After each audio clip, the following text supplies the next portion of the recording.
This is NT Sports Blitz, episode 4. You are not seeing things. We do have a guest already. We ain't playing no games. I am the fat boy. They call me Neef. Holla at me. What's going on, everybody? This is your boy, G. Perry. Welcome to episode 4 of the NT Sports Blitz. We're excited to be back on. We're going to have a knockdown, drag-out show. We got our guest on, Fernando Marrero, all the way from California, joining the crew today. So we're ready to jump right into things. Just to give you all some background, Fernando. Hold up. He's a Philly boy, though. Let's keep it a bean. Keep it He's Philly, though. He live in Cali now. It's going to come out. It's going to come out. All right, solid. You know what I mean? Yes. Fernando is from Philadelphia by way of L.A. He lives out in Los Angeles, California now, in the Los Angeles area. But he's a military veteran also. He's a professional mixed martial arts fighter. He's also a professional wrestler, and he's an actor as well. So he has a well-versed resume and a lot that he's involved in. So we're definitely appreciative of you jumping on the show and joining us today, Fernando. We thank you for being here. Definitely appreciate you. And I appreciate you guys having me on, man. I'm excited, and I'm just glad to be in the presence of just that Philadelphia energy. You know what I'm saying? You miss it, don't you? I know. It's fine. Oh, you know what I mean? So we're gonna jump right in. How has coronavirus affected your industry? Oh, it's affected the industry tremendously. Like, it's impacted it so much to where it's completely shut down. To where I'm auditioning every day, multiple times a day, whether it be virtual self-tapes or going to the different studio lots from Paramount to Warner Brothers to whatever, just audition all day every. To where now it dwindled to just virtual self-tapes, to where it just dwindled to, nobody's doing any auditions, you know what I mean? So right. There's no auditions, production shut down, all the major studios are shut down, and they're just pretty much trying to align themselves with whatever CDC and WHO guidelines coming from, the federal government and those various, agencies. Okay. Let me ask you, mixed martial arts, I'm pretty sure that probably came before the wrestling, right? Yes, sir. Okay, so how'd you get into it? What age did you start doing that? Oh, wow, man. I actually got into it kind of late. I've always been a fan of it ever since I was a kid. What kid, wasn't, into wrestling or, martial arts or whatever, Bruce Lee, the Kung Fu movies on Saturday mornings after Saturday morning cartoons, you know what I mean? Right. But as Granville said, I'm a military veteran. I did some time in the Air Force and the Army. Got out of the Army in 2006. I was supposed to deploy to the war in Iraq in 2005. Found out my kids, both my sons from my ex-wife while I was in service, they were, unfortunately taken from her and put in a placement, DHS placement in Philadelphia. I was flying back and forth, got full custody of both my sons, and then I ended up getting hurt. I was 72 hours out from my deployment, and I was going through my training at Camp W.G. Williams in Riverton, Utah, outside of Salt Lake City, and I was 13 Bravo Field Artillery, 13 Bang Bang. We used to blow up a lot of stuff. And then, I got hurt, got out. Really no real direction or whatever have you. And then I'm like, wow, what am I going to do? I got 2 kids now and got a bum shoulder and got to figure it out. And so I got involved into the Hollywood nightclub scene and started doing the bouncer, security, bodyguard type stuff. And then from there, surprisingly at that time, a lot of the bouncers in Los Angeles and Hollywood on the strip were like cage fighters or kickboxers or, from other countries as well. They're like, Fernando, you're kind of a big guy. At that time, I was a lot bigger because I played football. In high school, I actually played with Granville at University City High School. And then while I was out here in Los Angeles, while in the service, I reverted from active duty to the National Guard component. And I was a walk-on, got a starting position. And then I was actually being scouted. I was playing for Santa Monica College, which is a junior college out here in the Los Angeles, California area. And so I was about 265, 260, something like that. I played middle linebacker, played defense. And then they were like, yeah, you're a big guy. You ever thought about, fighting or whatever? So I just got invited to some of the various gyms locally. Southern California, Vegas, out here on the West Coast has kind of been like the Mecca hub for mixed martial arts, Brazilian Jiu-Jitsu, Gracie Jiu-Jitsu, kind of like, the art specifically that kind of kickstarted the whole MMA, UFC movement back in the early 90s. I started training. I got humbled. I thought I was all big and bad, and I started, tossing and trashing people and ragdolling them. Then, put me up against this one Brazilian cat who was about 5'0", maybe about 150 pounds soaking wet. And I was ragdolling him, and then I gassed out within like the first 5 minutes. And he was like, "Okay, it's my turn." He weathered the storm, and he. I'm like, whoa, you know what I mean? Like I got to learn this shit. You know what I mean? Oh, I'm sorry. Am I allowed to cuss or anything? You good? You good, bro? I got to learn this shit. Like, yo, you know what I mean? So I got bit by the competition bug and started competing and started training. Actually, I started training in Leimert Park, which is Crenshaw District, South Central Crenshaw area. This brother, I love him to death. He was my original coach, original sensei. His name is Brother Ahmad Reese. He's with the Nation of Islam, with the Black Karate Federation, BKF. Originally at the helm, who started that was Grandmaster Steve Muhammad, who he was actually in Enter the Dragon with Bruce Lee, and he's revered in the martial arts and in Kempo Karate. Grandmaster Donnie Williams, but Ahmad Reese was just instrumental in my development early on.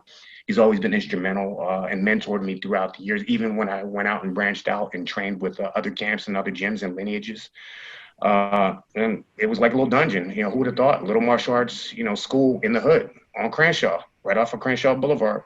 And he had a lot of talent in that area and coming out of there, and I just branched from there. So that was in 2006. April, May 2006, I was 24 years old, so I was a late bloomer. Usually people don't start training in the martial arts or start training in preparation to compete for a professional career.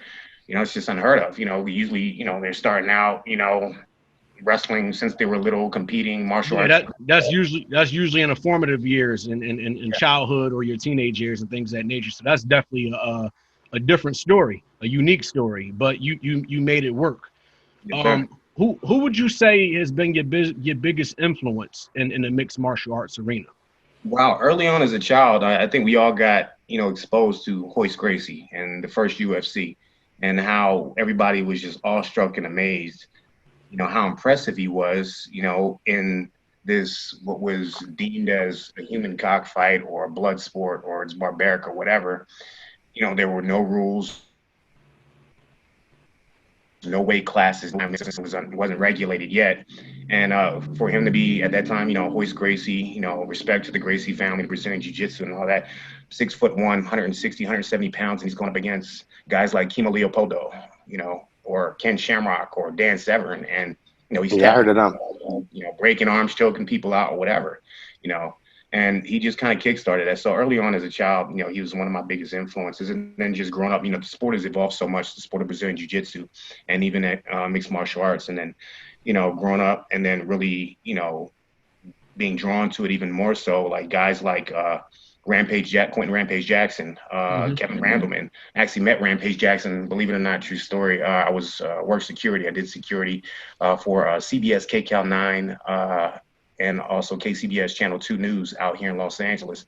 And Quentin Rampage Jackson came to the station to do an interview on air. And also at the time was middleweight champion, UFC middleweight champion, Rich Ace Franklin. And they just gave me a lot of words of wisdom, words of advice. And then, actually Rampage Jackson knew my coach because he had trained with him, Ahmad Reese. And then because at the time Rampage was training with Antonio McKee. Out of the Body Shop in Lakewood, who's another brother who has been instrumental in, pioneering, especially for Black MMA fighters, coming through, making their way through the industry where once upon a time ago, there wasn't like a lot of respect given to a lot of the Black fighters that were coming up. And now, Black athletes, especially in the sport of mixed martial arts and jiu-jitsu, have kind of just exploded onto the scene and we're dominating, guys like Anderson Silva from Brazil, John Jones, who's deemed and regarded as the greatest, mixed martial arts talent in the history of the sport. Bad man. Yeah, definitely. So now it seems like now it's more of a accepting thing. Like black MMA fighters is bigger now in 2020. Do you feel like it's a growing existence of black fighters? Oh yeah, for sure, definitely. There's a lot of talent, and there's a lot of talent, in our communities, especially, you know, where we come from places like West Philadelphia, North Philadelphia, South, Southwest, even out here where I started at, you know, in the Crenshaw district, you know, South LA, South Central, you know, Watts, Compton, whatever. I mean, there's a lot of athletic, you know, talent. You know, it's just something that's, you know, it's genetic, you know, just it's in the blood. Just the level of athleticism and athletic ability is just bar none, unmitigated, unmatched, and unbridled, you know, by any other, you know. How do you think that industry could do a better job marketing itself to the urban community? Good question. Yeah, I think, you know, they should be able to, you know, I think there should be more schools, you know, more dojos in these communities.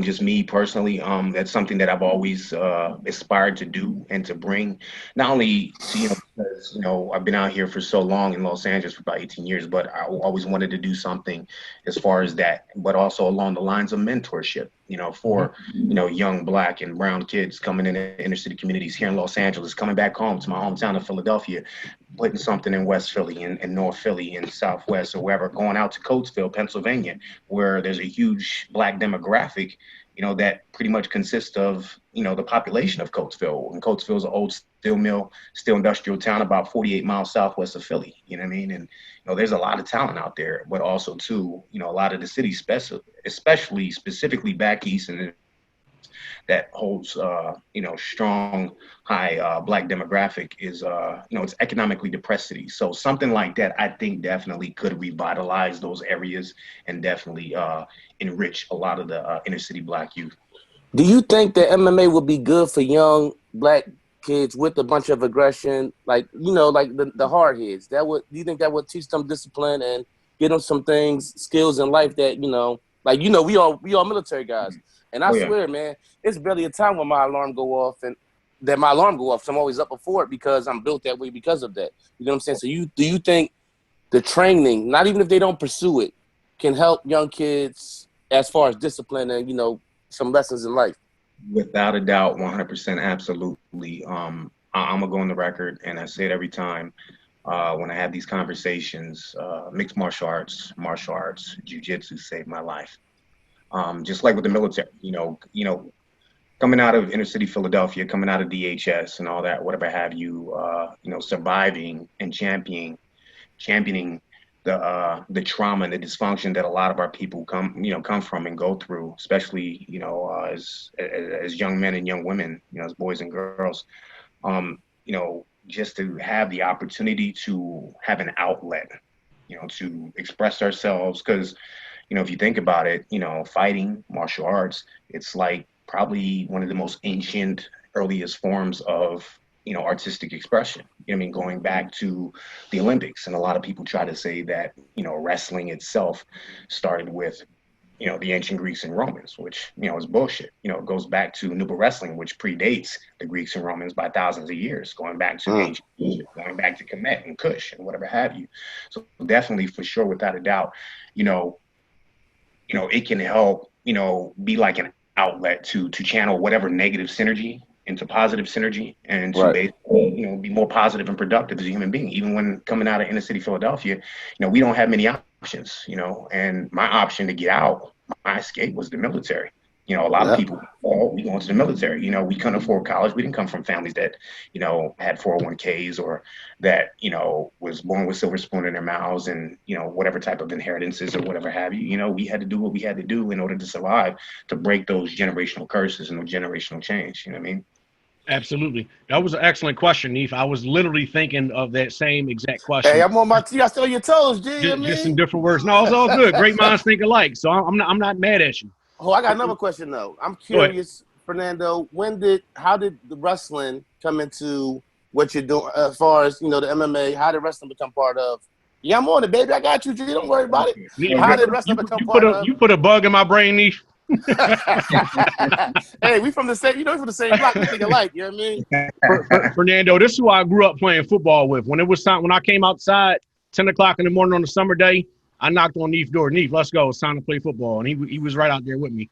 I was a fanatic about it. So this ain't even sports talk, but on some grown man, I don't get why kids ain't. When we was kids, dog, we used to sit back here and be outside 11 o'clock in the morning all day and go in the house till 8 o'clock. Like, we wasn't sitting back playing a game. We wasn't on no computer. We was out there physical and getting it, man. I'm just saying.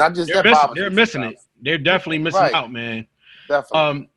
But that was my next question for you is how did you make the transition into wrestling, into professional wrestling, and what organizations have you been affiliated with? Well, that was always something, growing up as a kid, even before I fell in love with martial arts or MMA. Growing up as a kid, wrestling, WWF, the NWA was Wrestling Alliance, Dusty Rhodes, the Road Warriors, Hulk Hogan. What was the joint that Von Erichs was on? I used to watch them on like 48. You had to turn the bottom joint. Hey, Urban Expressions, baby. Shout out Philly, baby, back in the day. You know what I'm saying?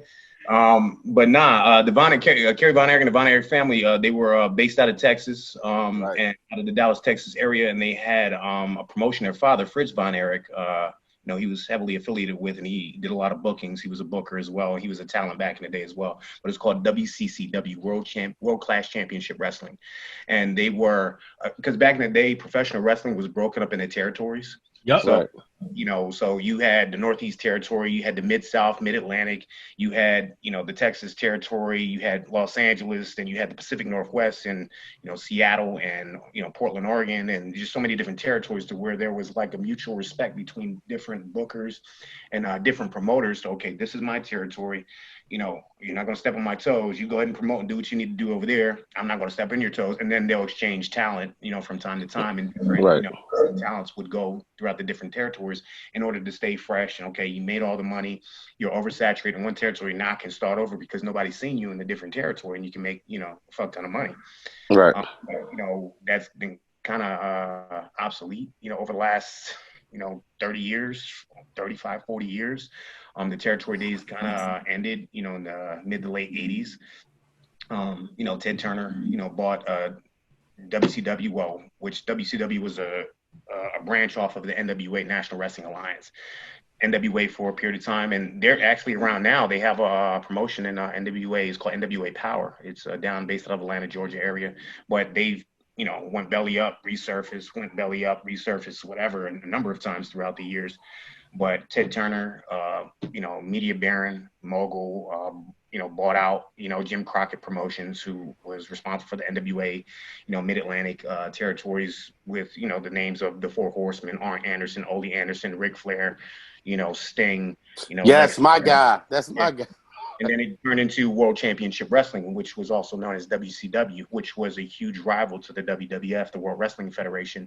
So how did you break into the industry and what organizations? Again, I always was a fan, and then I actually, before I got into MMA, I wanted to get involved into it, and then I was actually doing security for a building. It's called the Arden Building in West LA in UCLA. Near Westwood area, and they had so many different businesses, law firms. Jennifer Lopez had her enterprises called JLE Enterprises. Benny Medina had his management company called Handprint Entertainment that was located in that building. And Rob Van Dam in 2003 came through. I was at the front desk. He was, I guess, for a meeting for Handprint Entertainment. He came through, chopped it up with me for about 2 hours, had an appointment, came out of his appointment and stayed there. And that shows the type of guy he was. He was always, a nice guy, down to earth. Ran into him a couple times throughout the years. Of course, he never remembered me, but just throughout the years, But just that's a testament to the type of guy he was. Talked to me for about 2 hours, referred me to a place that used to be in El Segundo, California, which was an MMA gym / professional wrestling gym. It was called UPW, Ultimate Pro Wrestling, ran and operated by a gentleman by the name of Rick Bassman. John Cena came out of there. And they just wanted too much money at the time that I couldn't afford. 2003, I'm young, whatever have you. Then eventually I transitioned to MMA. And then I said, you know what? This was about 2014, 2015. It was just something that just always, I got to do this. And then I ended up finding out Rikishi, Salofa Fatu Jr., a.k.a. Rikishi, who was tag team in the WWF with, the tag team or the faction, Too Cool, Grandmaster Sexay, Christopher Williams, Brian Christopher, not Christopher Williams, Brian Christopher. Rest in peace. He's actually the son of Jerry the King Lawler. Yes, yeah. Down in Smoky Mountain territory, USWA, world champion at one time, and the father to the Usos. Exactly, he's the father to the Usos. He was also part of the tag team with his cousin Samu Anawai. He's also part of the Samoan dynasty. Cousins to the Rock, the Wild Samoans back in the 70s and 80s, Alpha Sika, whatever have you. It's a huge lineage and tradition with them. Samoans are real big in the professional wrestling world. Went there. I met him, and I met the Count of California Black Pearl, Reno Anawai. Who's also a cousin, also a former professional wrestler. And the name of the training academy is called Knox Pro Professional Wrestling Training Academy. It was based out of Sun Valley, California, which is in the Los Angeles metro area, but on the outskirts. And then they just recently relocated, and they actually have their training facility in Van Nuys. And just went there, and I clicked up with them, and became a brotherhood and a family. And they trained me, took me up under their wing, and I had the blessing, the privilege, and the honor to be trained by Rikishi, to be trained by Reno Anawai, Black Pearl, Count of California, and then also the Vampire Warrior, Gangrel. Who was part of the Brood in the late 90s. Oh, yeah, I remember Gangrel. Yeah, I remember Gangrel. Gangrel's actually currently in Florida, in Dania Beach.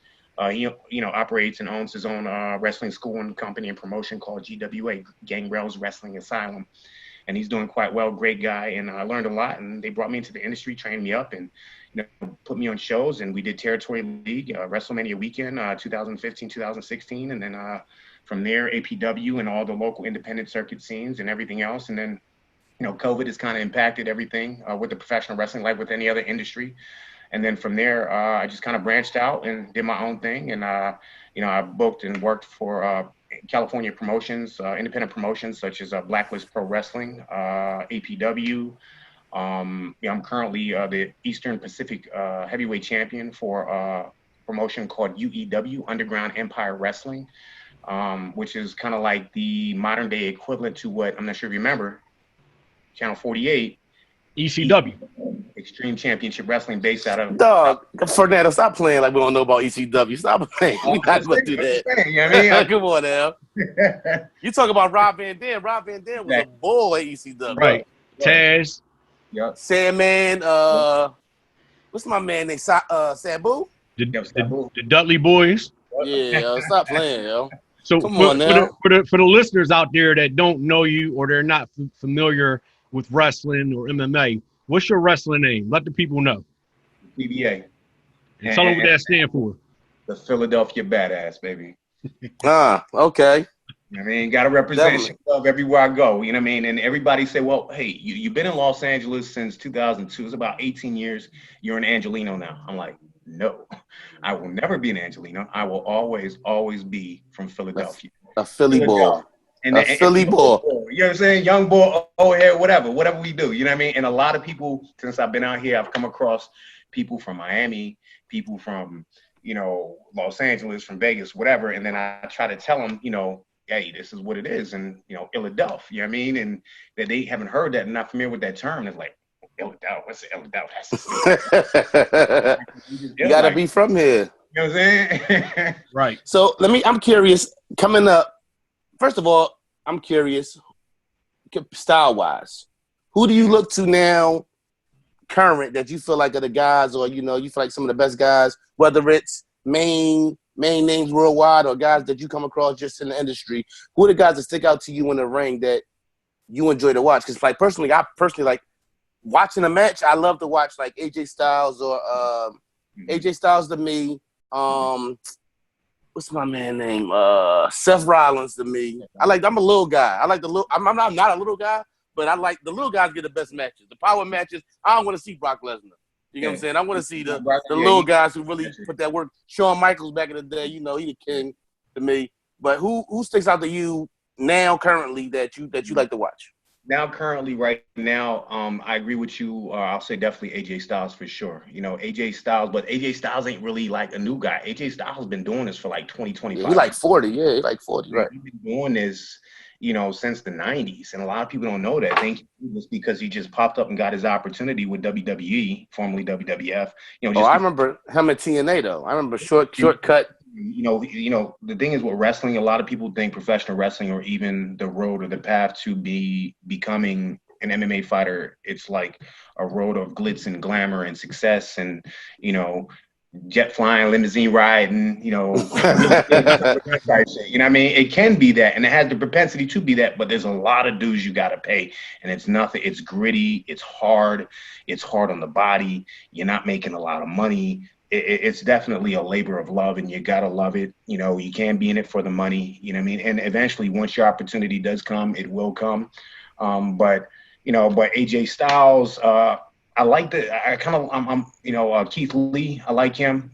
He's a big guy. I love Keith. I'm an NXT my shot. I like NXT over Raw and SmackDown. Big rosters. Aleister Black. I'm feeling Aleister Black. Oh, he's nasty. Aleister Black is a bull.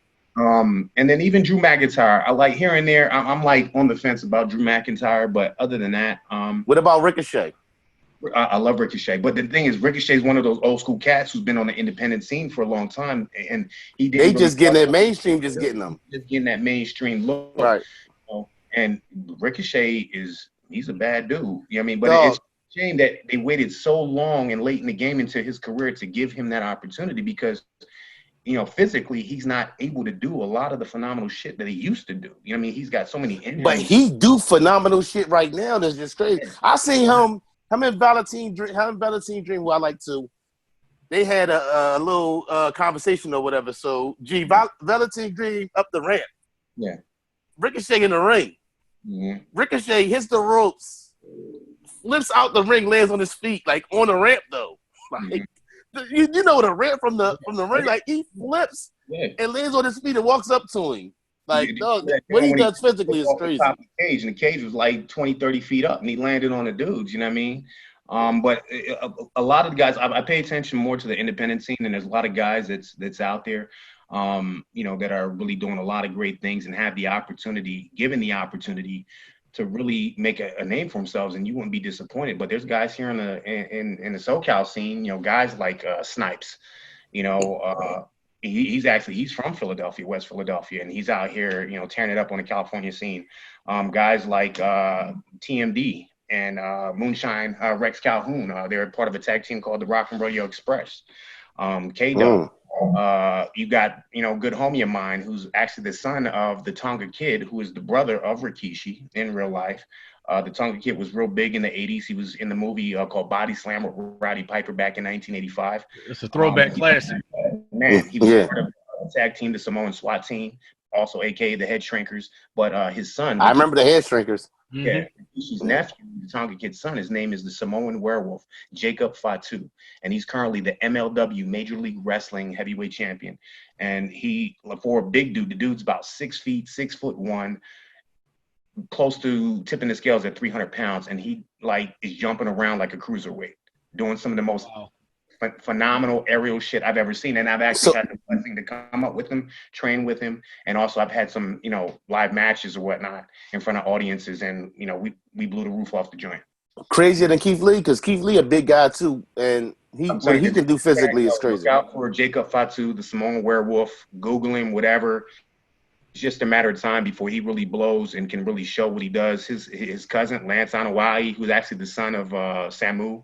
Samu is actually based out there in Pennsylvania, in Allentown, called the Wild Samoan Training Center. They took it over from his pops, from Afa and Sika, from the Wild Samoans, and they train people to be professional wrestlers out there in Allentown. Actually, what's your name used to train out there? Billy Kidman. That's where Billy Kidman trained at once. I remember Billy Kidman. Let me ask you this on some wrestling shit, do you think? Honestly, I love Vince McMahon, but I can't wait till Triple H is in charge. As far as WWE, because I think Triple H got an eye and got a mind for wrestling.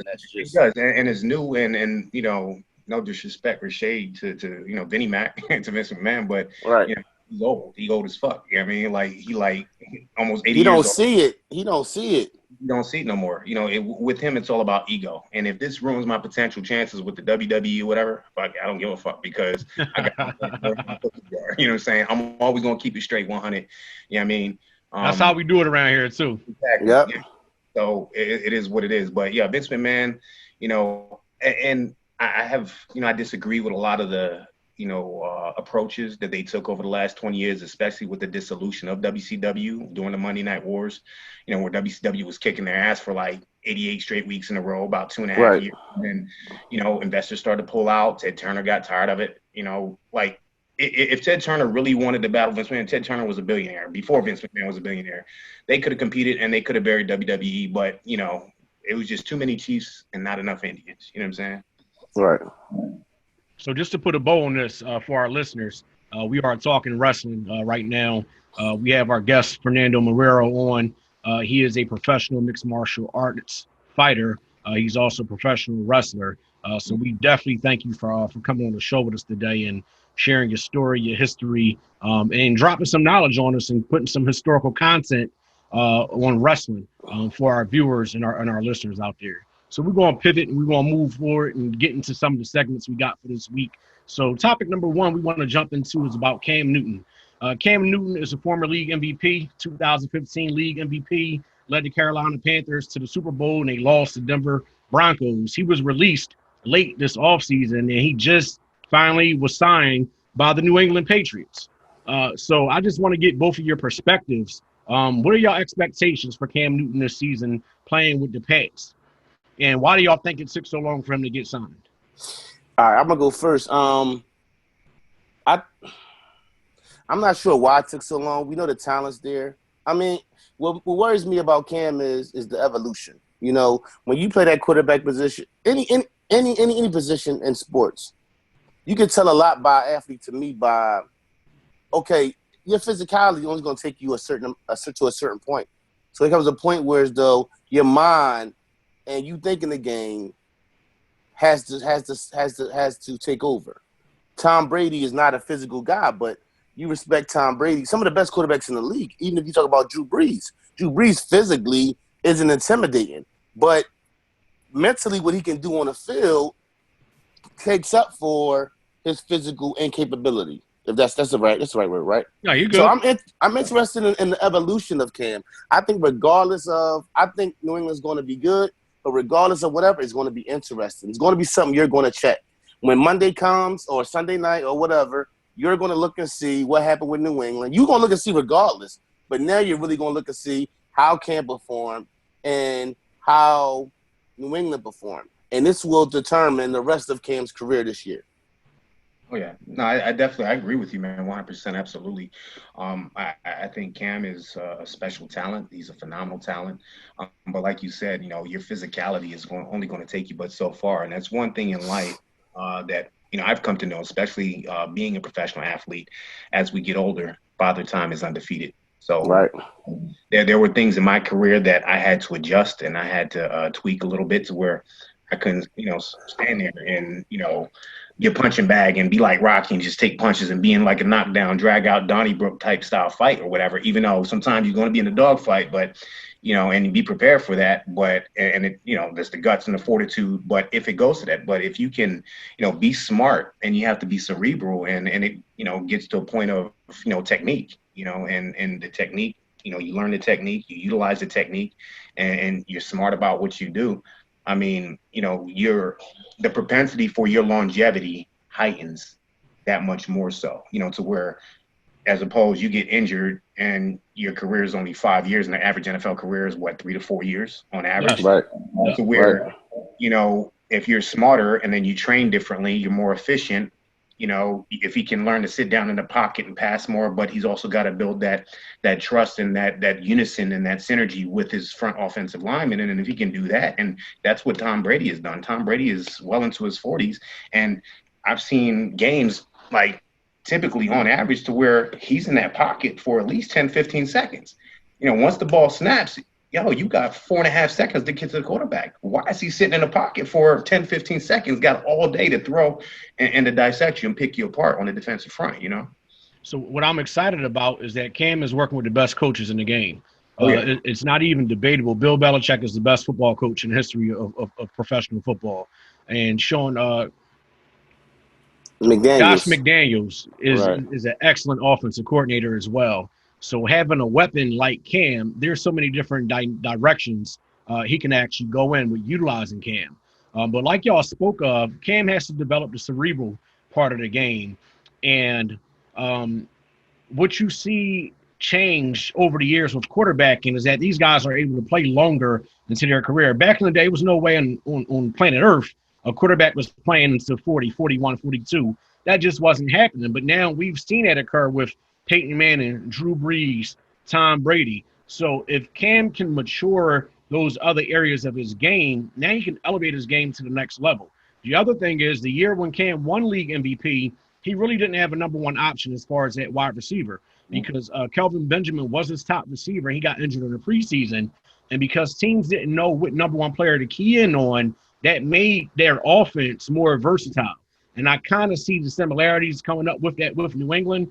Julian Edelman, he's a Super Bowl MVP, and he's a really good slot receiver, but he's not a number one receiver. He's not somebody that the team's going to game plan around defensively. So I'm definitely excited to see what direction Cam goes in and how New England utilizes him. And I'm glad to see that he got a job. But different subject for the same person. How do y'all feel about the fact that Cam Newton signed an incentive-laden contract? And if he maximizes the contract out, he makes $7 million. But Chase Daniels is a career backup, and he signed a $13 million contract. Now, Cam Newton is black, and Chase Daniels is white. What do y'all think about that? I don't think you can tell somebody what to do with their money. You know, if you want, I can't sit back here. End of the day, to me, does it make sense mathematically? No. But if I'm the owner or I'm the GM and we got this salary cap and I decide to spend this money however, it don't make sense to me. It's a 1-year deal. Cam health has really been a question for more than just last year. Mm-hmm. So I can understand the incentive-based situation. You know, I mean, it's up to Cam to sign it or not. Cam didn't have to sign it. You know, so end of the day, like, he didn't have to accept that. So, I mean, I can't say, okay, well, Chase Daniels got this, but Cam I can't speak for that man's pocket or the fact that he accepted that, I feel like. Yeah. What do you think, Fernando? It's just sad. I agree 100%. And, you know, hey, Fernando, you're going to do a lot of that when you're going after me. You're just going to agree with the site. Well, on the same page. We here. You Right. It's just a shame that the NFL, you know, how their, you know, contracts have always been structured as not guaranteed. You know, that's been a travesty. That's been a tragedy and atrocity, you know, to where you got these guys, these great high-level athletes that basically beat up their bodies and put their bodies on the line week in and week out. You know, like guys are coming out with concussion, CTE, and, you know, careers aren't lasting long, injuries or whatever have you. So I'm a firm believer that, you know, you take care of your workers, you take care of your people, take care of your players, you're going to get the productivity that you deserve. And you're right. You know, Cam has had, you know, some injury, you know, issues. He's been injury prone and he's been susceptible to that. And a lot of those bring that into question.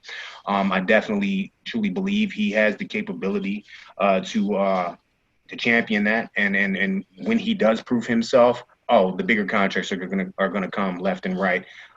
But given Cam, his level of ability, his talent, he's such a smart player as well. Given the right opportunity, the right setting, the right system, he's going to thrive. And like Granville said, that, you know, with Bill Belichick and with that system and with the, you know, high level, you know, coaches that they have there, it's all about just finding that nucleus of players to just come together, coalesce, and just mesh and gel. And if they can mesh and gel and they get on the same page, man, look out. New England is going to do what they do best. And I don't like New England, you know what I mean? But I'm going to give credit where credit is due, you know what I mean? And they do a lot of things right, and it starts from the top with the coaching. Real quick, G, before you go.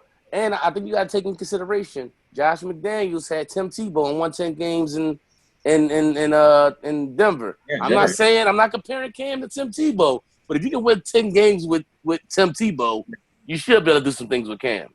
Well, I feel it's a travesty and a disservice that a former league MVP who's 32 years old signed a free agent contract and he's going to make $7 million a year. Mm-hmm. When the league average starting quarterback makes $20 million. Mm-hmm. Cam Newton is a former league MVP, still in the prime of his career. There's no way on God green's earth he should got a $7 million contract.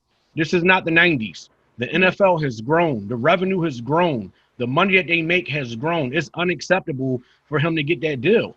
Jameis Winston and Cam Newton's contracts that they signed combined as free agents is less than what Chase Daniels signed for as a career backup. Chase Daniels never started as an NFL starting quarterback a day in his life. He's not good. He's a clipboard carrier.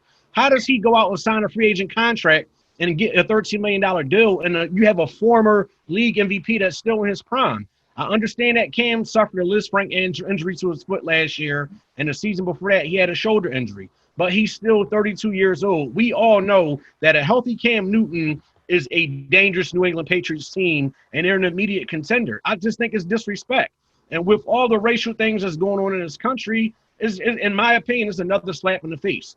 It's another slap in the face because we know in corporate America that white males, they get paid more money than black males do in corporate America. I think this is another instance of that just in the National Football League. I don't agree with it, and I don't think it's acceptable by any way, shape, or form.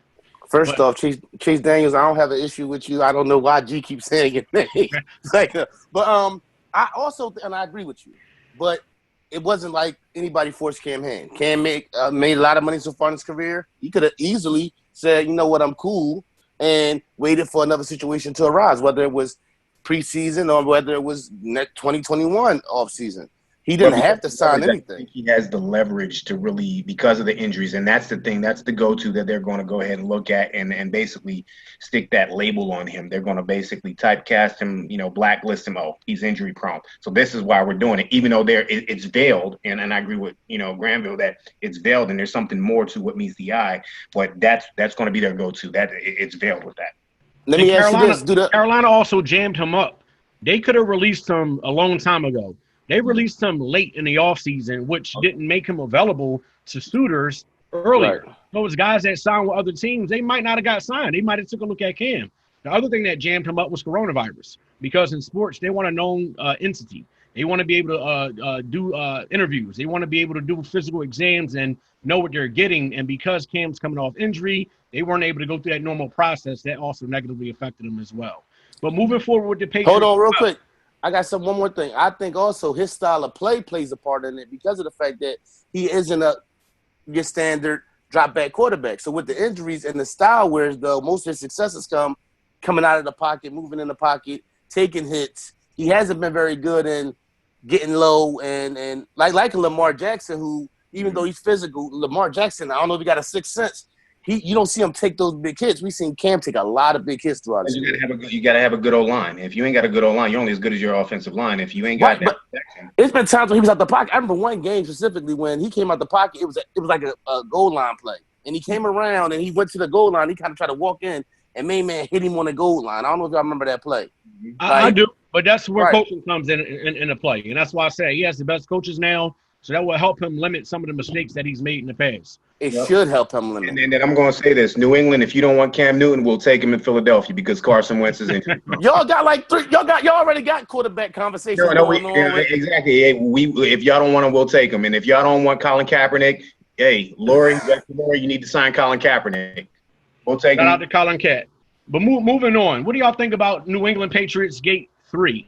So New England was just fined $1.1 million, and they lost a third-round draft pick in next year's draft for them illegally filming other NFL teams. Specifically, it was the Cleveland Browns-Cincinnati Bengals game in December of 2019 that the Patriots staff was illegally filming that game, and now they're suffering the consequences once again. Do y'all feel that the consequences were too little, or were they just enough? Fernando, you got this one. Go start it off. I'm just going to say it, too little.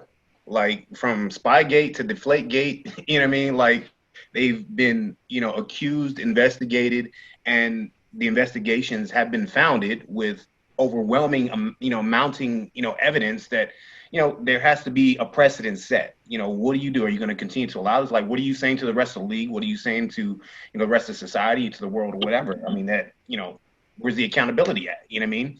Look what happened to Terrell Owens. Look what happened to Michael Vick or anybody else, especially because given the nature of today's climate with the social unrest and racism and everything else, I mean, it's definitely not a level, equal playing field. You know what I mean? So you have to set a precedent. You just have to. Yeah, I definitely – it's too light because of the simple fact that you – like Fernando just said, it's been multiple times. This ain't your first offense. So it's like, what's 1.1 – What was the number? $1.1 million is what the What's team found. $1.1 million going to do? And a third-round draft pick loss. Come on, y'all lost a third-round draft pick. I feel like y'all lost a third-round draft pick the last time out. It need to be like 2 first-round picks or something. I need to hit them hard, or I almost want to.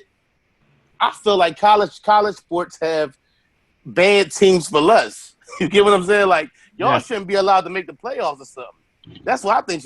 Maybe I'm a little crazy, but I'm feeling like we need something more than what y'all. That's a slap on the wrist if I ever seen one before. It is a slap on the wrist, but they're repeat offenders, so I definitely feel as though they should have been held accountable to a steeper letter of the law. They got off easy because this isn't the first time they've done it, and then when they get caught, like Belichick pleads that he had no knowledge of it, he didn't know anything about it, and they get a slap on the wrist again. They get off easy.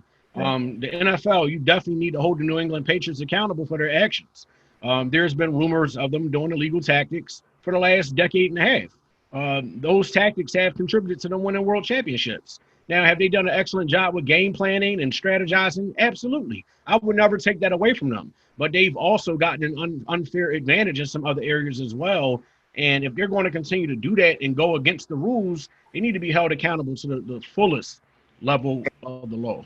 And can I ask you guys this? Due to those unfair advantages that you just spoke of, should there be a precedent set, maybe to the extent to where maybe some of those championships get, taken away to where they become null and void, or some of the records, or passing records, or rushing records, or whatever have you, and some of those stats, should some of those stats or records be taken away from them? That's back to the college aspect what I was referring to before that, and they are habitual line steppers. Like they continuously do things that they ain't got no business doing. Like obviously they haven't learned. Like you would think after all this, you know what? Let's just chill and do things the right way. You got 6 championships. Like what else do you need? Yeah. So I mean, I'm not mad. I'm not mad at, but that should have happened. How many years ago was the Deflategate? Yeah, years. You know what I'm saying? Like end of the day, it's like I'm not saying go back and punish them for that, but it comes to a point where, like I said, maybe they shouldn't be able to make the playoffs. But for that exact reason, that's why Tom Brady will never be the greatest quarterback of all time in my book. Joe Montana will still be number one for me. Never Tom Brady. Joe Montana did not have unfair advantages. Joe Montana never lost the Super Bowl. Joe Montana will always be the greatest quarterback, number one in my book, as opposed to Tom Brady. Plus they play in a different era with softer rules, the kinder, gentler NFL. Brady didn't have to go up against Lawrence Teller about to rip your head off and getting your back darn near broke from a crushing blow, because they'll throw a penalty flag for rushing the passer if you trip over their shoelace. So Joe Montana is the GOAT, not Tom Brady. All right, now, since you did this and it ain't on the list, let's go there. And now I understand everything you said, but Joe Montana had Jerry Rice, John Teller, Roger Craig, Charles Helly. Like, you talking about Hall of Famers. They had a... Let me bring this to your attention. Joe Montana won Super Bowls pre-Jerry Rice. Joe Montana won a Super Bowl with Dwight Clark. He won a Super Bowl? And Freddie Solomon as his wide receivers. And Roger Craig wasn't even there yet. So Joe was doing that before the boys came. Joe is the GOAT. So go back and look at that early 80s Super Bowl. I think it was 84. That San Fran won that first one against Cincinnati. And he had that long drive because Dwight Clark had to catch against the Cowboys in that NFC Championship. But Joe led them to a Super Bowl, and they were a winning organization before they got the weapons that were phenomenal. So he already did it with less weapons. Once they got Jerry and the boys, they just took it to a whole nother level. But he never lost in the Super Bowl, man. He went 4-0 in the Super Bowl, and they obliterated teams in the Super Bowl. They had a close call with the Bengals in that first one, but besides that, they were stomping teams in the Super Bowl, man. They did Denver dirty, 55-10. I'm gonna let Fernando get his shit off because you snuck this in, G. You knew you was gonna come with this too. You ain't right. I didn't. Just popped in my head, man. I mean, I'm in total agreement with G. You know what I mean? Like, it's a different era, different rules, and let's say about up maybe the last 15 years, football, the NFL has gotten softer with all the rules changes, especially, for the rules protecting the quarterback. And it all started, if you go back to that one game, I think it was against the Raiders. Tom Brady when he blew out his ACL. Yeah, he's talking about the regular season game when Brady got hit below the knee and he was lost for the season. That's when the NFL made the rule changes. It was the Brady rule. Well, what's the other rule? The fumble rule. There's another Brady rule, right? The tuck rule. One where the Raiders got shafted. Yeah, so the dynasty might have never started had they not did that nonsense. I saw that game about 3 months ago when it's being locked down with the coronavirus, and it still irks me to this day. I mean, that was a fumble, man. Charles Woodson had a great blitz. He caught Brady at the right time. He made him fumble. New England even thought the game was over. And then the refs pulled one out their back pocket, and the rest is history now. So what if? What if they never gave that break to New England with the Tuck rule? Would this dynasty have ever taken place? We had to come back to this one, yo, because I wasn't ready. Kevin Hart voice. Moving on. In the NBA, Spencer Dinwiddie is the latest NBA player to test positive for the coronavirus, and he's unsure of whether he's going to participate in a restart of the NBA season. His teammates, Wilson Chandler and DeAndre Jordan as well, have both opted out of playing in the restart. Avery Bradley has also opted out, and the Lakers are still waiting on word from Dwight Howard whether he's going to participate in the restart of the NBA season. Now, Neef, I know when we went over the teams, you listed the Lakers as favorites to win the championship. So how do you feel about that pick with Avery Bradley being out and Dwight Howard possibly not returning as well? Do you still have the same exact stance with them not having those players? I still think so. I still think because I think if Dwight don't play, they might bring Cousins back, and I don't know what Cousins going to give them, but you still got McKee. I don't change my pick. Cousins not coming back. He's sitting out. He's not coming back until next year. Did they say that officially? Yes, okay. He's not an option for him. So they have JaVale McGee, they have Markieff Morris, they have Anthony Davis, they have Kyle Kuzma, and that's pretty much the extent of their big man options. You can move AD to the 5.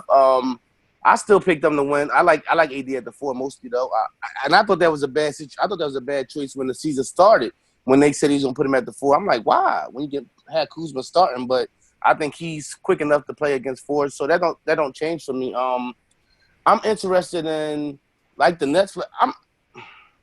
I'm interested. I have a question for y'all. Do you think if the championship situation was greater for certain players, would they play? We addressed Avery Bradley, which has a strong, whether they win or not is something different. The Lakers had a good possibility of winning. Do you think players who are opting out would feel differently if a championship was reasonable or felt like it could happen?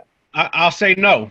And the reason I say that, I don't know if you saw it, but Fred VanVleet was just quoted in an interview. And Fred VanVleet said this is the worst possible time for an NBA return. Toronto are the defending NBA champions, and Toronto has played their behinds off this current season, and they're in title contention. But Fred VanVleet said a lot of other players, they feel similar to how he feels.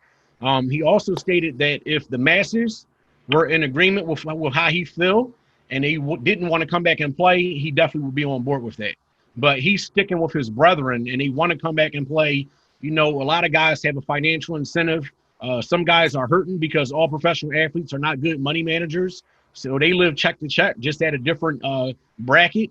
And some of those guys, they take care of their families and their communities like we touched on in earlier episodes. So it's different layers to that. But I don't think that is just solely based around we're not in competition for the championship, so we don't want to play. I think a lot of people are worried about health. A lot of people are thinking about their family.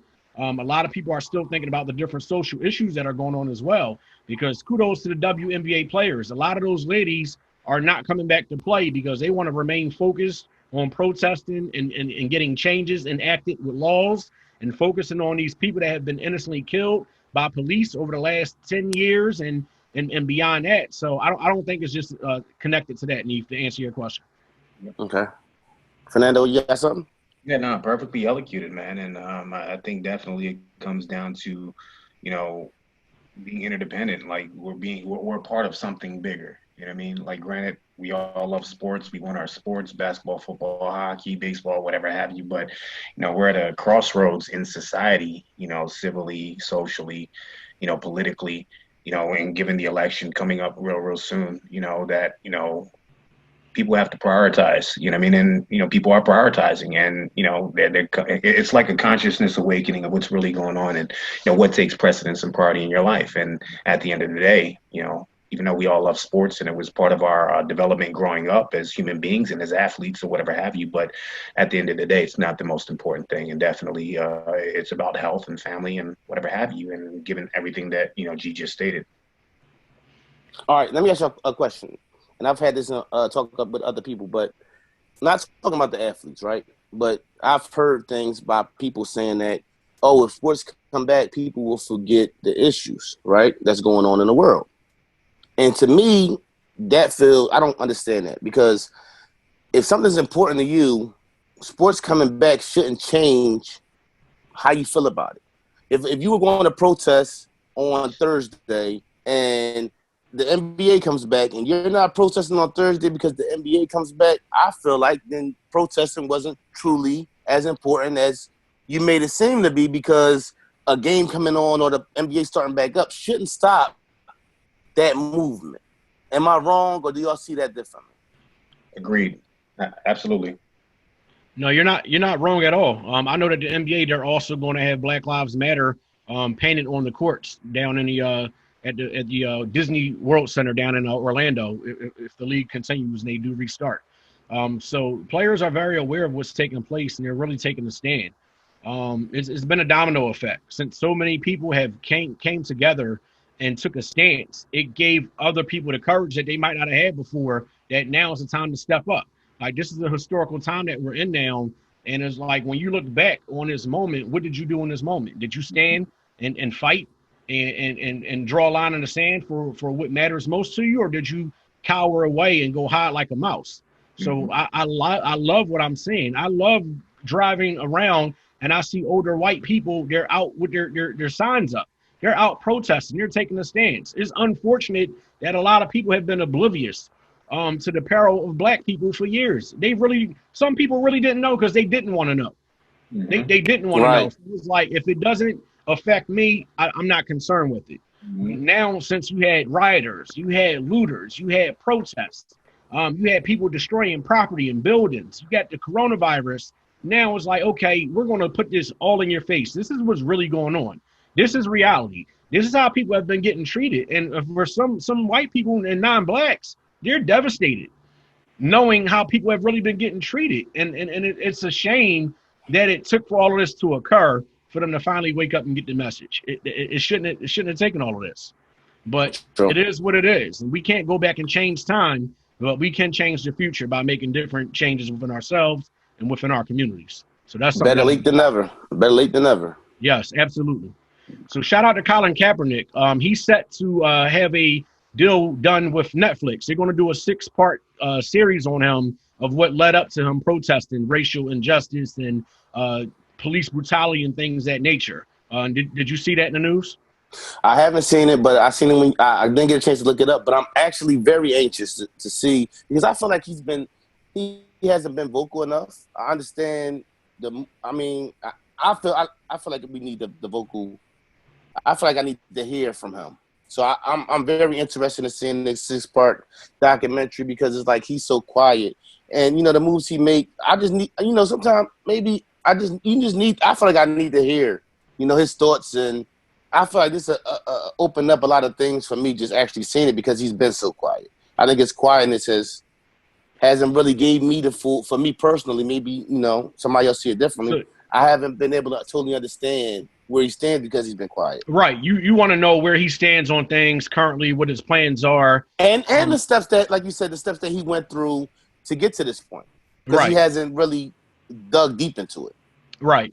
Yeah, I understand that, man. I'm just excited that he's getting an opportunity to express himself and to share his side of the story, to let people know what led up to him deciding to protest, deciding to take a stand against something that he believed in. And it's unfortunate that he wasn't listened to. He didn't get the support that he should have gotten years ago. And the NFL still owes him an apology, because they blackballed him. They made him out to be a villain, which he wasn't. He peacefully protested. He was given advice by a Green Beret soldier that sitting during the anthem was disrespectful, but kneeling was paying homage to the fallen. And for people to twist the story and make it as he was disrespecting soldiers and disrespecting the flag, they tried to twist the plot.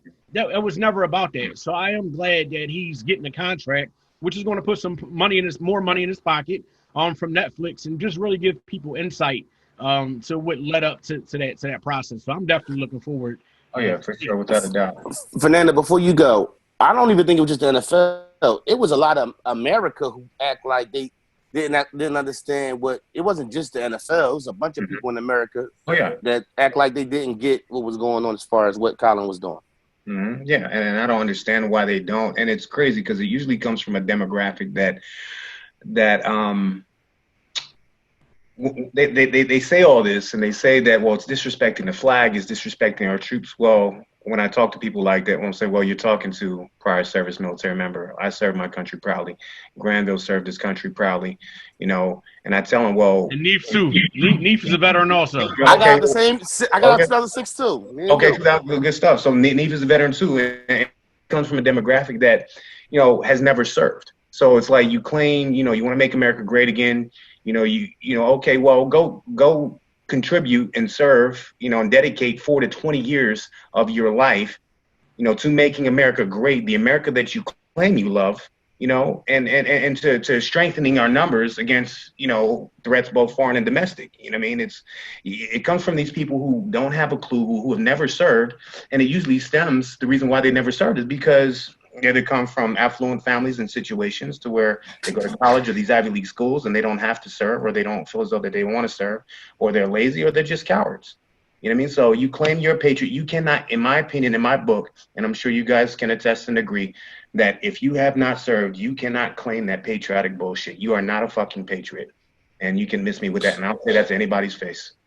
Hey, Fernando, I said that about Drew Brees. All that my grandfather and my great-grandfather served. Okay. When 9/11 happened and you was at BY.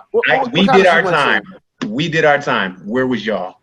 Right. When you was at Purdue chilling, you didn't sit back here and get your Pat Tillman on and say, you know what? I don't want to play college football no more. Exactly. My grandfather served. My great-grandfather served. I want to go serve my country. Exactly. All this my country shit, y'all motherfuckers chilling while we out there. Miss us with that bullshit. That's the first thing I thought recently when Drew Brees spoke that nonsense. I said, if you felt that strongly about it, why didn't you give up your football career and go join the military? If you really felt that strongly. Right. Don't talk that. Hey, Fernando, I'm glad you said that. Don't talk that American. I'm American. Don't talk that shit to me. Yeah. Nice lead-in, though. Nice lead-in to our better player segment. Exactly. This week we have on the docket Aaron Rodgers or Drew Brees. Now it's good that we got you here because we got the tiebreaker. So somebody go to either we go be all three or it's gonna be 2-1 or something. So we have two future Hall of Fame players that have had phenomenal careers. Both have won a Super Bowl, and we just want to decipher which one is the better player and who's had the better career. Neef, you're more than welcome to go first, my brother. Okay, so we got Drew Brees and Aaron Rodgers. I don't know if you said that. We got Drew Brees and Aaron Rodgers. I say Aaron Rodgers. First of all, I say Aaron Rodgers because I'm a Minnesota Vikings fan and I see him twice a year. So I know how scary that Sunday can get. Hold on. Pause. Hold on. You want to know? Hold on. Hold on. The Vikings fan, my dude. Oh, Fernando, let me tell you. All right, listen. I already know what's going on. Just tell him to watch episode 1, Neef. Tell him to watch episode 1. Watch episode 1. First of all, when I was an Eagles fan, when it was tough to be an Eagles fan. The reason why I'm a Minnesota Vikings fan because the Eagles let my guy, my favorite Eagle of all time, Randall Cunningham, go and went with Ronnie Pete. And Randall Cunningham went to Minnesota. Brad Johnson got hurt. Randall got the start. That's my story. I never came back, but that's why I became a Minnesota Vikings fan. Okay. So, like I said, I'm used to seeing Aaron Rodgers twice a year. Now I'm gonna do what G normally do. Now, the difference between me and G is G's a stat guy. I'm not saying that I'm not a stat guy, but I'm more of an eye guy.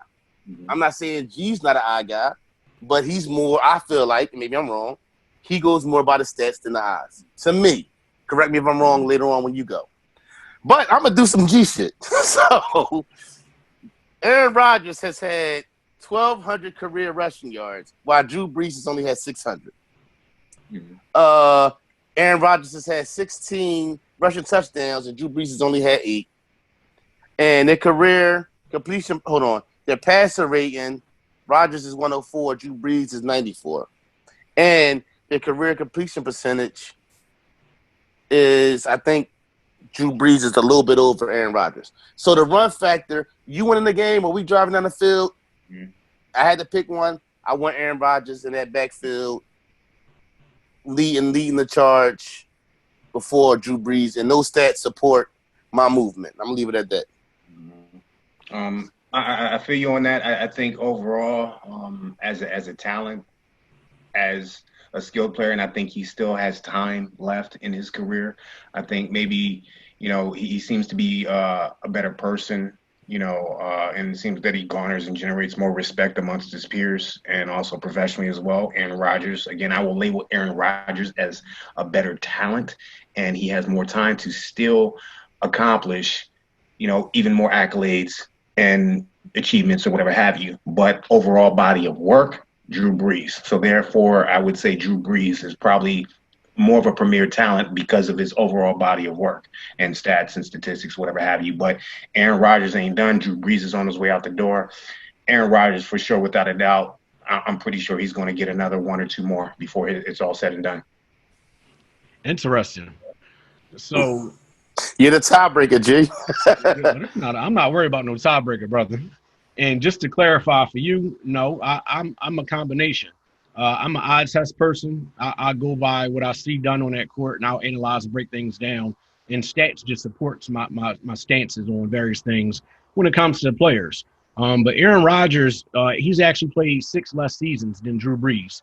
Drew Brees has been a starting quarterback for 18 years. He came to the league in 2001. He was the first pick in the second round, the 2001 draft. Aaron Rodgers only played 12 seasons so far. So Drew Brees is the career leader in passing yards and passing touchdowns, but he's had many more seasons to accumulate those numbers. Aaron Rodgers is a 2-time league MVP. Drew Brees has 0 league MVPs. They both won one Super Bowl championship, one in 2008 and the other in 2010. So it's interesting that their Super Bowl titles were in close proximity to one another, and now we're a whole decade later, and neither one of them have won another title ever since. But for me, when did we ever hear people put it out there that Drew Brees is the best player in the NFL? Now, we've heard that dialogue about Aaron Rodgers many times. We've heard other people say that Aaron Rodgers is the most talented quarterback that they've ever seen. We've never heard that same dialogue about Drew Brees. Drew Brees is a tactician. And the differences that I see is Drew Brees had the perfect setup playing with the New Orleans Saints, and I feel as though he's had more weapons than Aaron Rodgers has. If Aaron Rodgers had the weapons that Drew Brees had, Lord have mercy. Aaron Rodgers would have won 3 or 4 Super Bowls by now. Mm-hmm. If I go back and think about it, when he won his first Super Bowl, they had Greg Jennings, they had Donald Driver, they had James Jones, they had Jermichael Finley at tight end. He had a decent running back for a brief stint, but not for a long period of time. He had Eddie Lacy for like a good 2-3 year run. But was he on the Super Bowl? Was Eddie Lacy with them for the Super Bowl or no? No, I think Eddie Lacy was after the Super Bowl. But they got back to the NFC Championship game and they blew it against Seattle. When Seattle went back to the Super Bowl to play the Patriots, Green Bay had that game and they ended up blowing it. But Aaron Rodgers currently has Devontae Adams. But for the majority of his career, he hasn't had weapons. And this is why people got on the Packers front office with the NFL draft. They go out and draft a freaking quarterback with their first-round draft pick when you had the greatest wide receiver draft in recent memory. Now, If you go and look at the Saints, Drew Brees had Darren Sproles, Reggie Bush, Pierre Thomas, Deuce McAllister, Mark Ingram. You had what's main man now? What's main man now? Alvin Kamara. So yeah. Mark Ingram and Reggie Bush, they won a Heisman Trophy in college. So he played with 2 Heisman Trophy winning running backs and a Hall of Fame running back with Dalian Tomlinson when he played in San Diego. If you go and look at the wide receivers, he has Michael Thomas right now, who's arguably the best wide receiver in the NFL.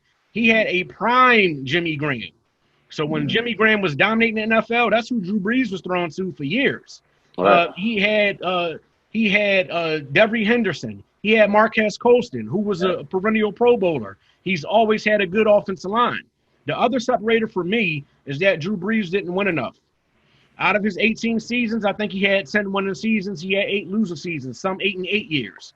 Aaron Rodgers has a higher winning percentage. So if you're looking for the person that's going to give you the edge, they're going to be the difference maker, the X factor, I'm taking Aaron Rodgers and not Drew Brees. My other issue with Drew Brees is he doesn't produce the same when he's playing outside that dome in the Superdome. When New Orleans go and play on the road or they play on the grass, they don't produce the same.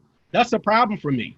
So if I want a general that's going to lead the charge, I want a general that's going to dominate, whether he's in the snow, he in the rain, the cold, or if he's in a dome. And I know that regardless of the weather situation, Aaron Rodgers is going to deliver. And I just feel as though he's a far superior player than Drew Brees is. Drew Brees has better numbers, but like you mentioned earlier, Neve, the eye test, Aaron Rodgers is the discount double check champ, and he's better and superior to Drew Brees. Andrew Brees can't do nothing with Minnesota in the playoffs. Facts. Because he came up small 3 years straight in the playoffs, man.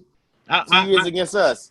Yep. Yeah. Right. Minnesota got him twice, and they lost to the Rams, so people can bring up the circumstances behind it, but he's not delivered. And year in and year out, you had people saying New Orleans is the best team in the NFC, and they're my Super Bowl pick. And have they delivered a Super Bowl yet? No. And the biggest from 2 years ago, 2 words, Stephon Diggs. Yes, sir. Yeah, they got Stephon. Shout out my man Sterl, too. So what you want to do? We want to finish up with what you want to finish up with? You think we got time to run through the AFC East breakdown, or you want to knock out a different topic? We can do the AFC East breakdown. Okay. So last week we did the NFC East. This week we're going to break down the AFC East and give our favorites. So you got the New England Patriots, the Miami Dolphins, Buffalo Bills, and the New York Jets. For years, this division has been annihilated, not dominated, but annihilated by the New England Patriots. Honestly, they've had easy street for 2 decades because the other teams in the division have not been up to par to even compete. For the lack of a better word. But a lot of interesting dynamics have changed in the offseason. Tom Brady is no longer leading the charge for New England. They were going to be led by Jarrett Stidham, but now New England snuck in and slid Cam Newton in there at quarterback.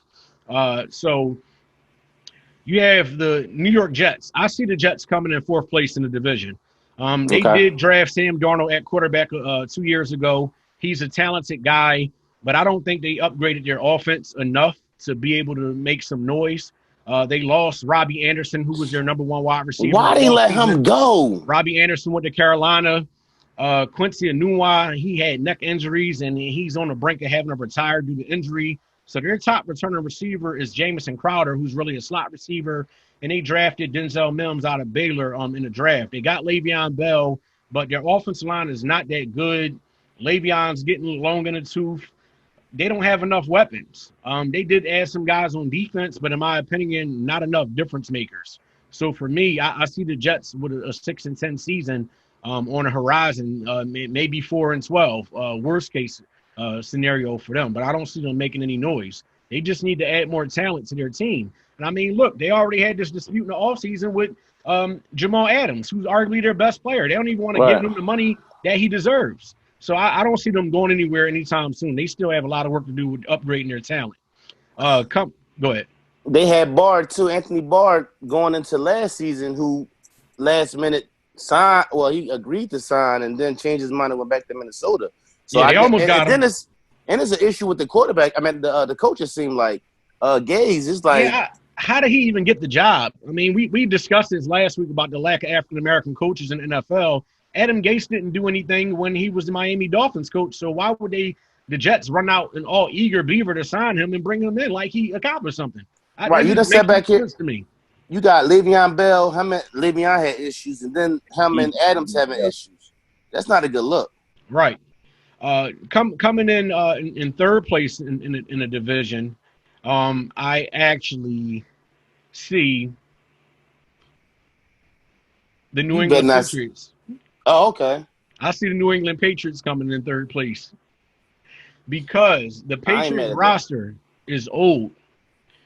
And we saw finally some breakdowns in their armor last year. Their offense was not good last season. Their defense really led their charge, to be honest. And their defense was overrated. And why was their defense overrated? The Patriots had the benefit of schedule last year. They played a lot of rookie quarterbacks and second-year quarterbacks. So they played Daniel Jones. They played career backup Case Keenum was in before Haskins when they played Washington last year. They played Baker Mayfield. They played Sam Darnold. And then Darnold didn't even play in the first game against the Jets. Luke Falk did, if I'm not mistaken. They played Josh Allen. So it was a lot of young, inexperienced quarterbacks that their defense went up against. And it really made them look better than what they really were. And that's why they ended up getting exposed. They went out in the first round of the playoffs. Their offense lacked explosiveness. They don't have any playmakers on the perimeter. They don't have any playmakers at tight end. Now, I know that they brought Cam in, but I don't see New England exceeding what they did this past year. I see them taking a step back and actually regressing. Shit, that's two steps. Yeah. Coming in second place, I had the Miami Dolphins. Miami did sign Brian Flores as their coach, who was a Bill Belichick disciple, and it looked like they were tanking the season last year, but they turned things around in the second half of the year, and they started going out and competing, and they went hard. They beat the Eagles last year, unfortunately. The Eagles shouldn't have lost that game, but Miami came to play. Ryan Fitzpatrick, he went hard, and he lit the Eagles up. Devontae Parker finally played like a first-round draft pick and a number one wide receiver, and their guys started giving maximum effort, and their coaches had a good system in place. But Miami, they drafted Tua in the draft this year, so they have a quarterback of the future. They had three first-round picks from some trades that they made because they traded away Kenny Stills, Laramie Tunsil, and Minka Fitzpatrick and got a lot of first-round picks back in return. But they made some key signings in free agency, and I like the way that they built their team. They strengthened their lines, and they got difference makers at each level of the field. They did trade for Matt Breida from San Fran, so he'll be their starting running back now. He's fast, he's elusive, he can make plays. They have Mike Gesicki at tight end, who's a nice tight end out of Penn State. Devontae Parker is a big body receiver who can make some plays because he was killing it down the stretch of the season this past year, and I think he ended up making a Pro Bowl. But I think they're going to take a step, and I see Miami going 9-7 this year. The other thing with New England is they had the toughest schedule in the NFL. So for multiple factors, I think they step back. I have the Buffalo Bills finishing in first place in the AFC East this year. Buffalo had some weapons. They have an excellent defense, but they did trade for Stephon Diggs. So now they added an explosive wide receiver. Now that slots John Brown as their second receiver, and he's a game breaker. So you have a game breaker on the left and the right side of the field, coupled in with Cole Beasley as their slot receiver. They have Dawson Knox at tight end and Tyler Eifert, who are some good weapons. Devin Singletary was a rookie last year, but he was explosive, so they got rid of Frank Gore to free up that time and allow him to be the full-time running back. So just taking into account Josh Allen's going into year 3, he has more weapons. They did make the playoffs last year. They should have beat the Houston Texans, but they blew the game, and they cracked under pressure. But I see Buffalo going 11-5 this year and being the favorites in the AFC East from my perspective. The only thing about Buffalo is they're Buffalo. They got all the talent, but sometimes it's like the culture thing be major. So like I agree with everything you said. I was surprised about the New England thing. I'm not mad at it for the simple fact that, like you said, Cam don't got no weapons. I think the best weapon he got is James White because I can't even see him and Miguel. What's Michael? Tony Michel. I don't see how them two play together. I think Cam plays better with a small back who can catch out the backfield, a receiving back.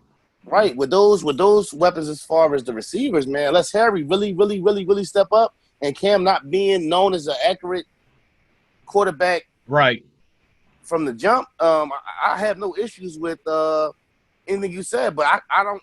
Buffalo being Buffalo, that just makes me a little nervous. Well, how you feel about that, Fernando? I agree with the lineup.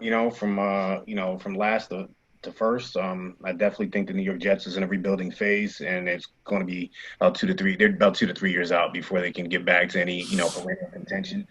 I'm kind of on the fence about the Patriots. I like that number 3 spot for them, but the thing is with the signing of Cam Newton and just with the pedigree of coaching, the level of coaching, man, like they can be a dark horse. And I think if they can get things clicking on all cylinders, they're going to be dangerous, especially leading up to the postseason. And if they get in the postseason, they're always dangerous in the postseason. So I'm going to put an asterisk next to the New England Patriots, given those factors or whatever. If they can get things clicking on all cylinders, they're going to be a threat. They're going to be a team to look out for and to watch out for. And for the number 2, number 1 spot, I like what you guys said about the Miami Dolphins and the Buffalo Bills for those same exact reasons. But the Miami Dolphins are you don't know which Miami Dolphins team is going to show up from week to week. You know what I mean? They got a lot of young guys, a lot of great talent, but which Dolphins team is going to show up? And if they can be consistent, don't be surprised if the Dolphins run away with the AFC East. Like a 9-7. I can see that being a tight race. I can see a 10-6, maybe even 11-5. Yeah, I see the division winner going 11-5 coming out of the AFC East. It depends on the consistency. If you win your division games, you might be able to pull that out. It's all about the if you division. do real good in division, if New England goes 6-0 in the division, they might be able to still win that division if they can do it. It's a lot of pressure on Buffalo. Like I like what they got. Like I love Stephon Diggs. He's the Viking. I love him. They got a lot of talent. Right, but Buffalo ain't used to it, and I don't see anybody that's a winner. When I think about their roster, and I'm not looking at their roster right now, I don't see who's going to lead this team, and I don't know if Stephon Diggs is mature enough because of some of the antics he pulled last season, just on a winning team and throwing temper tantrums. Right. Who's going to lead that locker room? Shows consistency week in and week out for the whole season. That's the team of the AFC East. They're going to run away with it, but it's going to come down to consistency. We got to see that first time they see some if they adversity. Yes, that's like I said, I look at it, man. The guys that's been there that got some time, they've been there, so it's not like you used to winning. Like where's that guy? You got to bring in that Horace Grant in this basketball, but you got to bring in that guy who's won before to get you to win. You get what I'm saying? I feel like. Well, Neve, that's why I feel like Buffalo are primed to take that next step because they made the playoffs this year. They went 10-6, if I'm not mistaken, but they had the Texans beat. They were dominating that game. They just made some bonehead plays at the end of the game to allow Deshaun Watson to pull Harry Houdini and pull that game out of his back pocket because the Texans ended up winning in overtime. But Buffalo was ready to move on to the next round of the playoffs, and they just collapsed. So I feel like that experience is going to propel them forward to the next step. And then they added more talent to their team as well. That's just my take. I think sometimes that loss can come back to haunt you. Because the next time you're in that situation where you're down, who's going to say, grab somebody by their face mask and say, guys, come on. You get what I'm saying? When you up and then the third quarter come and now you're down 7 or you're down 4 and you're like, oh, man, this is like the Texans again. You know what I'm saying? Who's going to be the guy who says, I know Bob, I can't wait till Bobby hear this shit. But who's going to be the guy who says, come on, guys, we can do it. You know what I'm saying? Like, I don't know if Allen's ready. Maybe you should have kept Franco around.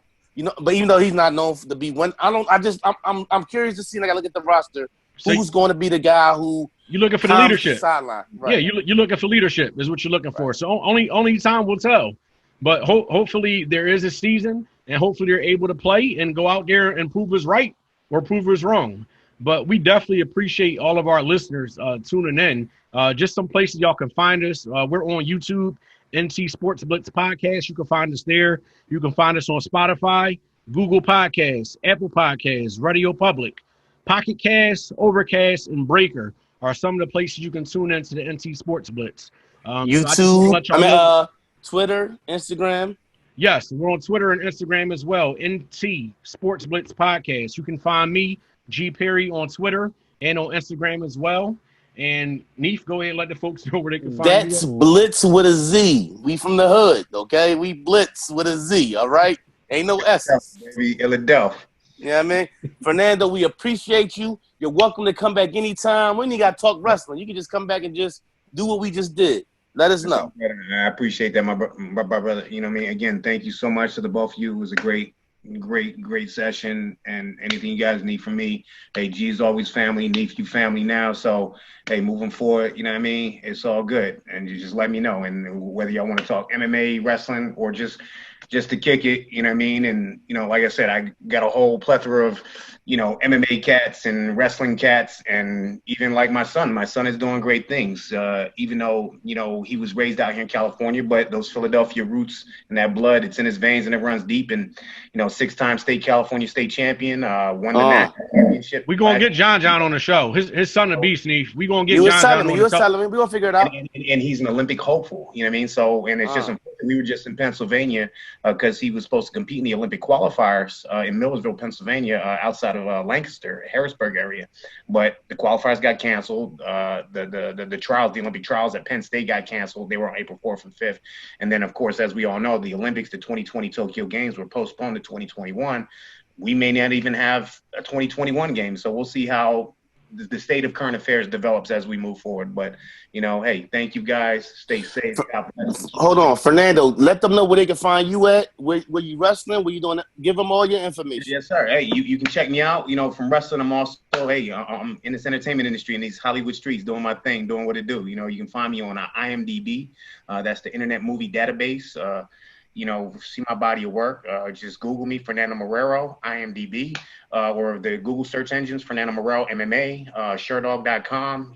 My record, everything else. I have my website, www.FernandoMarrero.com. I'm on Instagram at team_PBA, Papa Bravo Alpha. So again, that's at team_PBA. I'm on Facebook. Everything else, holla at. Show some love. Hey, Fernando, send your information to G. Send me everything for him so I can, connect. Got you covered. Hey, we appreciate y'all. Whether this your first episode or this your fourth one, we appreciate y'all. Fernando, we appreciate you. G, I love you like cook food. Anti-Sports Blitz, we out of here. Till next week, folks. Yes, sir. Oh, shit, G, I fucked up, G. G. I fucked up. Hold up. Yo, I fucked up, right?